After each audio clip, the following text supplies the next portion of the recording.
بسم الله الرحمن الرحيم.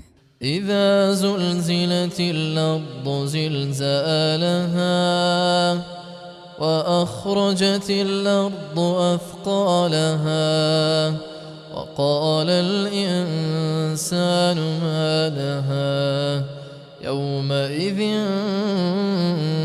تحدث أخبارها بأن ربك أوحى لها يومئذ يصدر الناس أشتاتا ليروا أعمالهم فمن يعمل مثقال ذرة خيرا يره ومن يعمل مثقال ذرة شرا يره.